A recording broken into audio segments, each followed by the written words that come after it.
Palette d'outils, les outils de base. Lorsqu'on aborde pour la première fois Illustrator, la barre d'outils propose par défaut un ensemble d'outils basiques. L'outil principal, ça va être l'outil flèche noire, qui va me permettre de pouvoir récupérer une sélection. J'ai un objet positionné sur mon plan de travail. Cet objet, j'ai besoin de le déplacer sur mon plan de travail. C'est avec l'outil flèche noire que je vais pouvoir le déplacer. Si je veux le désélectionner, je viendrai faire un clic au hasard, plutôt à l'extérieur de mon plan de travail, et mon objet est maintenant désélectionné. C'est l'outil de sélection directe.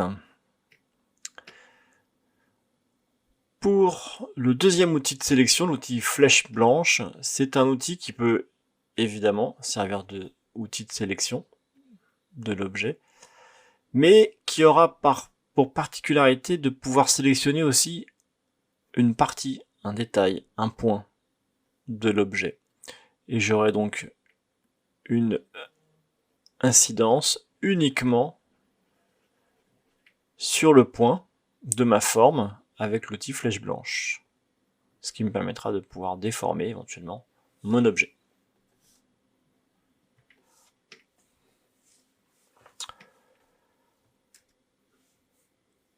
Pour pouvoir déplacer avec ces outils, il nous faut des formes. Pour les concevoir, ces formes, on va utiliser l'outil forme. En restant 2 petites secondes, cliquez, je vais pouvoir afficher l'ensemble des formes disponibles dans ma barre d'outils. L'outil rectangle, par un cliquer glisser, et je dépose mon rectangle.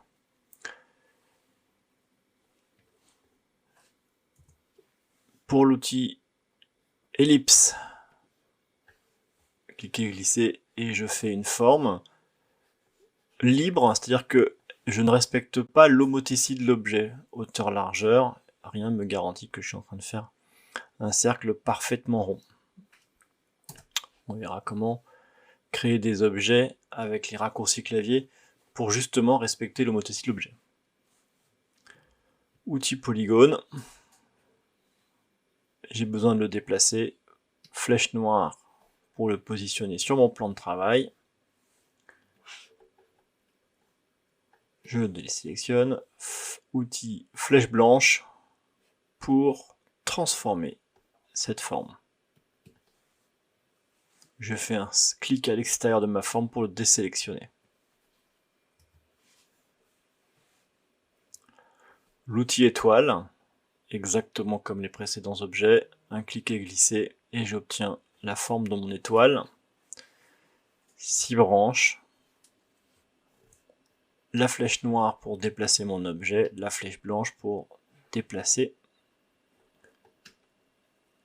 un point. Alors dans chacune des formes que j'ai réalisées, j'ai donc une particularité au niveau de la couleur. Celle-ci est en fond noir avec un contour blanc, exactement comme indiqué dans ma barre d'outils au niveau de mon sélecteur de couleurs. J'ai donc un fond noir avec un contour blanc. Sur chacune de ces formes, à chaque fois, je vais avoir des poignées au nombre de 6 qui vont être les éléments que je peux sélectionner pour augmenter, réduire en cliquant précisément sur ces points. À l'intérieur, j'ai maintenant d'autres petits points sur chaque coin et c'est un raccourci pour définir un arrondi de ma forme. Je vais pouvoir travailler mes arrondis, mes coins arrondis en cliquant sur ces petits points.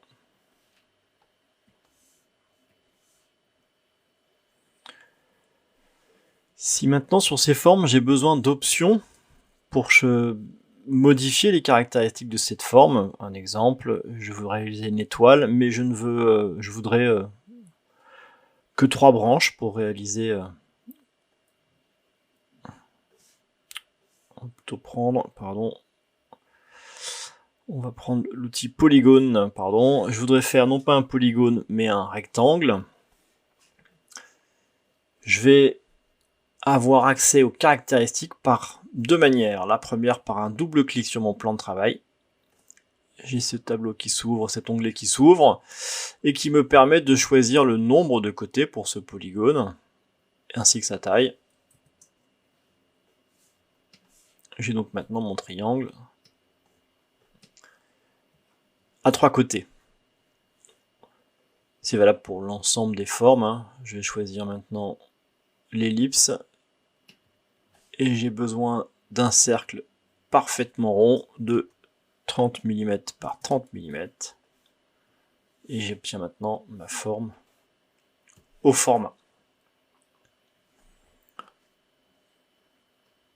Pareil pour l'outil étoile, double clic. Et je veux une étoile 10 points. J'ai donc maintenant ma forme d'étoile à 10 points.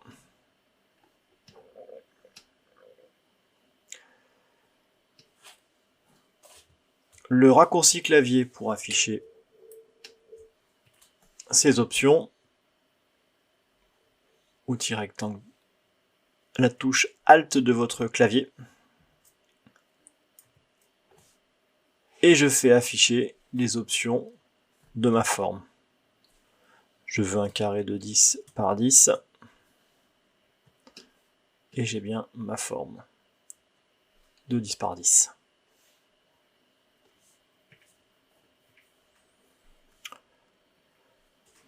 Dans les outils de base de notre barre d'outils, on a la loupe. La petite loupe va nous permettre de venir zoomer sur le plan de travail.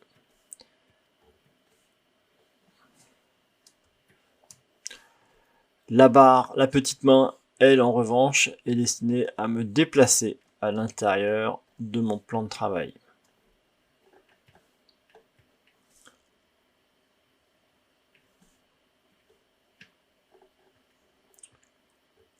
Je zoome, et j'ai un petit plus qui apparaît au bout de ma souris si j'ai besoin de dézoomer. Avec la touche Alt de mon clavier, je vais pouvoir dézoomer mon objet. Par un double clic, je fais un affichage à 100% de mon plan de travail. Je peux zoomer également en définissant la zone par un cliquer-glisser. Et j'ai un accès à mon point. La petite main pour venir me déplacer. La loupe pour zoomer. La petite main pour me déplacer. Flèche noire pour sélectionner mon objet. Flèche blanche pour déformer ma forme.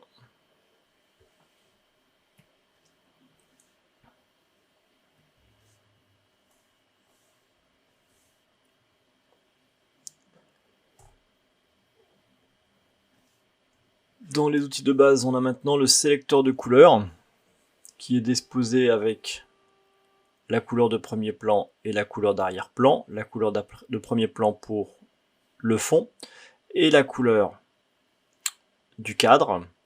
Je peux par la petite flèche switcher, faire en sorte que ça soit le cadre en noir et le fond en blanc. Si j'ai besoin de revenir à l'étape initiale. Si je décide de ne pas avoir de contour blanc, je vais cocher sur sans contour ou sans fond. J'ai là la disposition d'un objet qui n'aura pas de fond de couleur et pas de contour de couleur.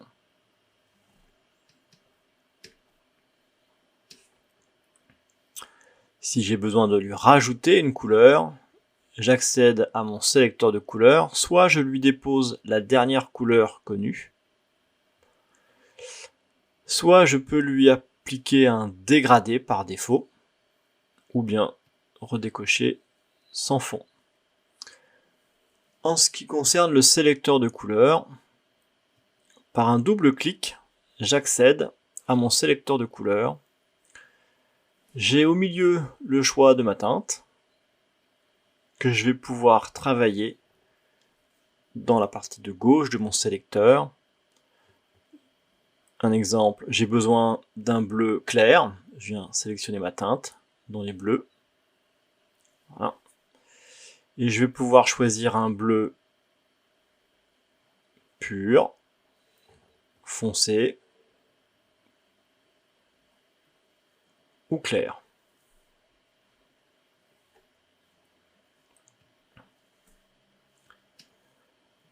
Si maintenant je veux un contour de couleur, je vais donc double-cliquer sur mon cadre pour faire apparaître mon sélecteur de couleurs. Je vais pouvoir afficher une teinte dans les verts et choisir la valeur. Je clique sur OK. Hop, on a un problème. Je recommence. La forme est trop petite.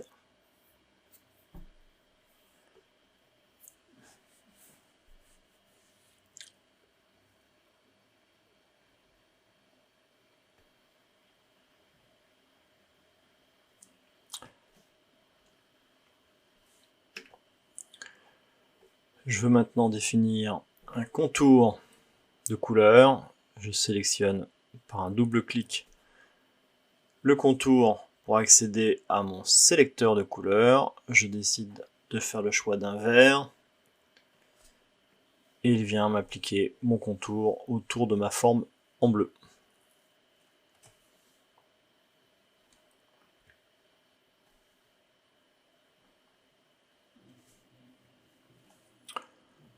Au niveau du sélecteur de couleurs, on a donc choisi nous-mêmes la teinte et la couleur. Si vous connaissez la valeur numérique de la couleur, vous avez trois possibilités. Soit vous connaissez la valeur RVB, soit vous connaissez la valeur CMJN, ou bien la valeur alphanumérique. Ici, vous pouvez faire le choix de la couleur en saisissant vos teintes.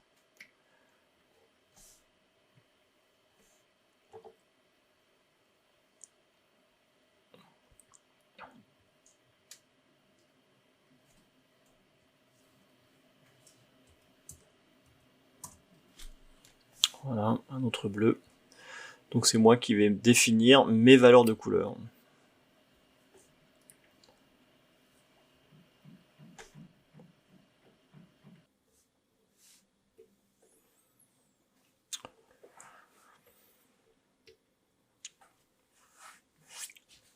Voilà pour la couleur. Dans les outils de base, on a maintenant des outils de dessin avec, dans un premier temps, l'outil pinceau. Lorsqu'on utilise cet outil, on a besoin de modifier quelques caractéristiques au niveau de son épaisseur et de sa forme.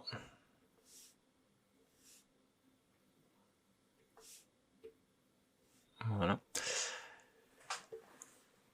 Toutes ces modifications, je les trouve dans ma rubrique propriétés.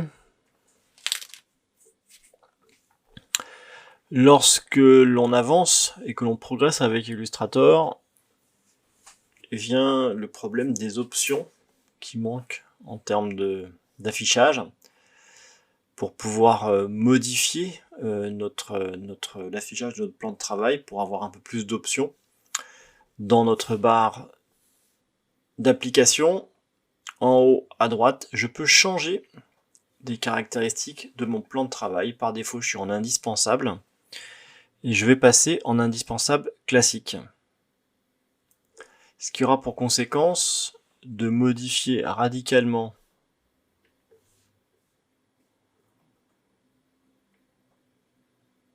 mon affichage.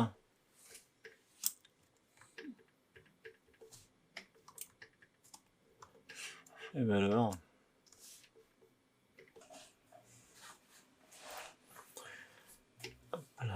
Alors pour avoir un affichage de plus d'options sur mon plan de travail, au fur et à mesure où je progresse, je me rends compte que je suis un peu limité. Depuis ma barre d'application, en haut à droite, changer d'espace de travail. Par défaut, je suis sur les indispensables, je vais cocher les indispensables classiques.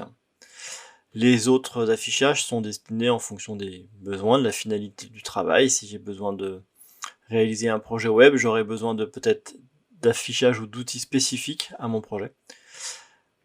Sinon, par défaut, l'indispensable classique permet de regrouper l'ensemble de nos besoins pour notre projet. La barre d'outils est venue s'agrémenter d'outils supplémentaires. Dans ma barre de menu maintenant, j'ai des nouvelles options qui sont affichées. Et dans ma liste de mes onglets à droite, mes tableaux qui s'affichent sous forme de raccourcis par des petits onglets que je vais pouvoir aller chercher en fonction de mes besoins. Je vais pouvoir les afficher ou ne pas les afficher. On verra comment on peut se personnaliser cet espace. Je reviens donc sur ma liste de mes outils de base de Illustrator. L'outil pinceau qui va me permettre de dessiner une forme vectorielle. Par un simple clic et glisser, je dessine ma forme. L'intérêt de cet outil, c'est que j'ai à disposition des options qui vont me permettre d'affiner mon trait. Là, j'ai un coup de crayon qui est assez brut. Par un double clic, je vais accéder aux options de pinceau. Et je vais pouvoir modifier l'aspect de mon tracé pour les futurs tracés que je vais réaliser, si je veux quelque chose de plus arrondi ou de plus précis. Plus précis sera comme conséquence que le moindre mouvement sera dessiné sur mon tracé, alors que si je choisis une forme plus arrondie, ça va me permettre d'effacer, corriger les défauts de mon trait. Je vais refaire exactement la même scène, et là j'ai maintenant un coup de crayon beaucoup plus travaillé, beaucoup plus affiné que dans sa version où je vais demander à avoir le maximum de précision en termes de rendu. Mon coup de crayon là maintenant devient plus brut.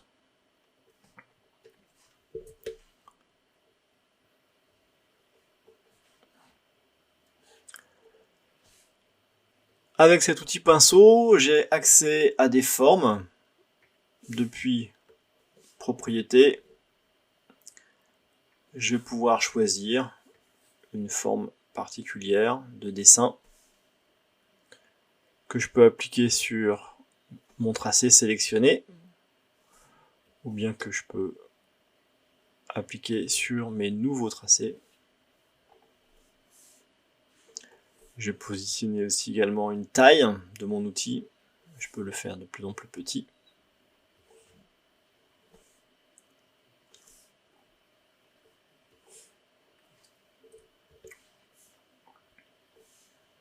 Je vais pouvoir modifier la couleur depuis ma palette de propriétés, soit directement sur mon contour, soit depuis mon sélecteur de couleurs. Et je vais choisir un rouge, un bleu,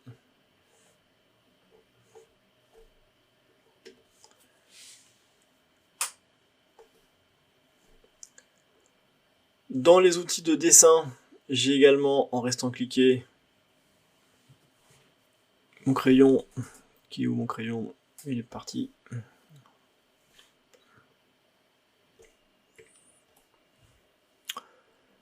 L'outil crayon, ici positionné dans ma palette d'outils, aura les mêmes caractéristiques. En revanche, je n'ai plus accès à une forme de mon coup de crayon. Je vais être dans quelque chose d'assez brut en termes de rendu. J'ai quand même accès à des options pour affiner mon coup de crayon, si je le veux plus arrondi.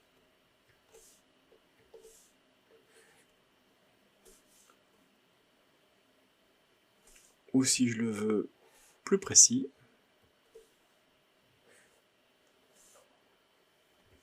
dans le premier cas, j'ai une forme beaucoup plus linéaire. Et dans mon deuxième cas, on voit que ma forme un peu plus tremblante de mon coup de crayon.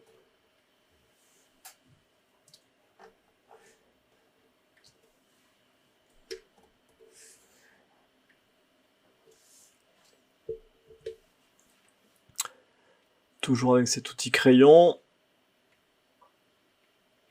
Au niveau des options,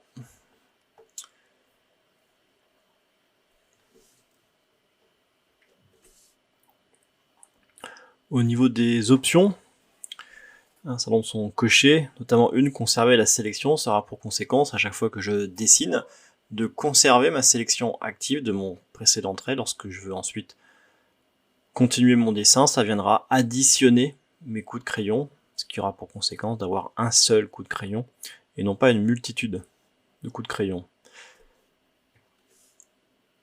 La différence entre un coup de crayon en sélection active, j'ai ma sélection qui est toujours active, ce qui fait que là maintenant je peux continuer mon dessin et ma forme, mon tracé, s'additionne à mon précédent tracé. J'ai maintenant une forme dessinée en 2 coups de crayon. Si je désélectionne, si je décoche conserver la sélection, à chaque coup de crayon, il me désélectionne mon tracé, ce qui fait que je perds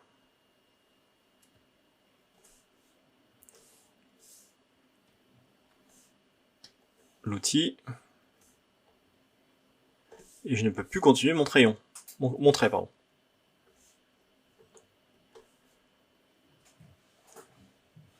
Je vais refaire cette présentation là. Hop, je reprends. Hop, hop, je reprends. Dans les options de l'outil crayon, conserver la sélection permet, lorsque l'on est coché, de dessiner tout en conservant la sélection active. Ce qui aura pour conséquence de dessiner une forme en un ou plusieurs coups de crayon qui viendront s'additionner.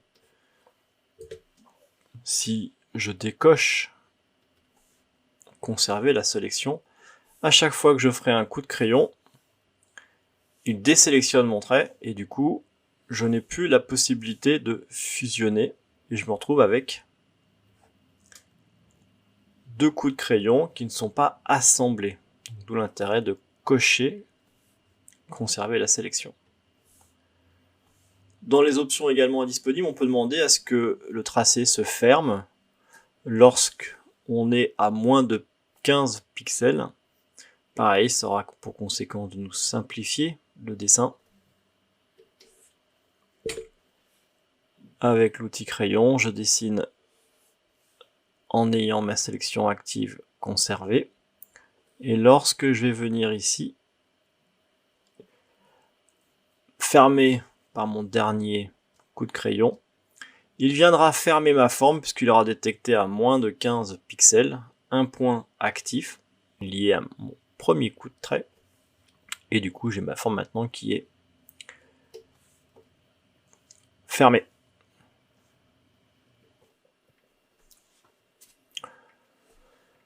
Dans les outils de base de Illustrator,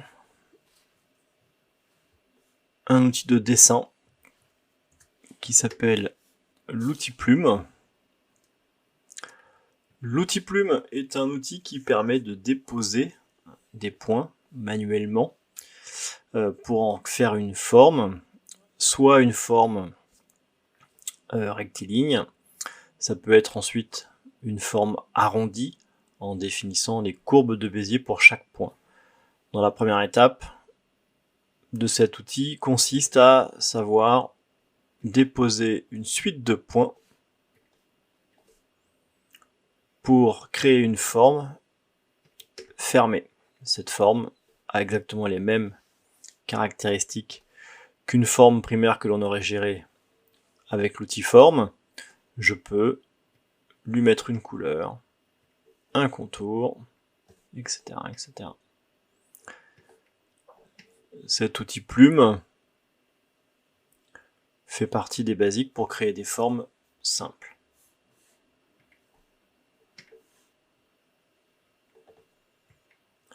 Voilà pour l'ensemble des outils de base de Illustrator.